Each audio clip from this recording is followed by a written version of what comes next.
৯ তারিখের পরে আবার তাপমাত্রা একটু একটু করে বৃদ্ধি পেয়ে কোথাও না কোথাও আবার নতুন করে তাপপ্রবাহ।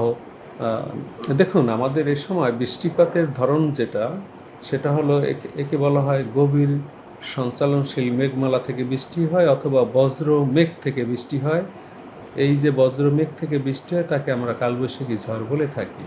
তবে এই ধরনের বজ্র বৃষ্টি টানা সংগঠিত হয় না, মাঝে মাঝে কোনো এলাকায় সংগঠিত হয়, খুবই একদম বিচ্ছিন্ন এলাকায় হতে পারে। কখনো কখনো একটি মেঘ থেকে বজ্রবৃষ্টি হতে পারে, কখনো কখনো কয়েকটি মেঘ মিশে, আমরা বলি মার্চ করে স্কয়ার লাইন গঠন করে বজ্রবৃষ্টি ঘটাতে পারে।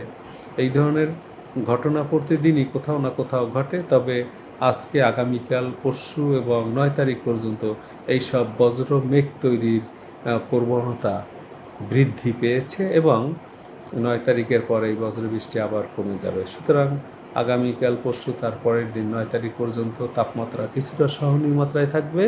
৯ তারিখের পরে আবার তাপমাত্রা একটু একটু করে বৃদ্ধি পেয়ে কোথাও না কোথাও আবার নতুন করে তাপপ্রবাহ হয়ে যেতে পারে অথবা তাপপ্রবাহ বয়ে যেতে পারে। এই মাসের শেষের দিকে কি বড় ধরনের তাপপ্রবাহ আসবে কিনা?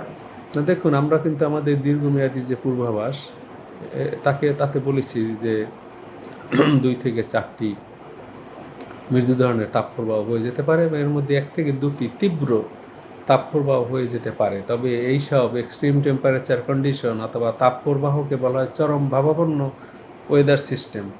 এটি বেশি দিন স্থায়িত্ব লাভ করে না, তার ডিউরেশন কম থাকে, ২ দিন, ৩ দিন, কখনো ৫ দিন।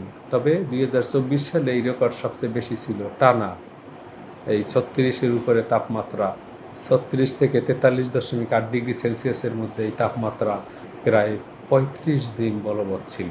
তবে এবার বজ্রবৃষ্টির প্রবণতা বৃদ্ধি পাওয়ার কারণে এই যে টানা তাপপ্রবাহ, তার আশঙ্কা কিছুটা কম।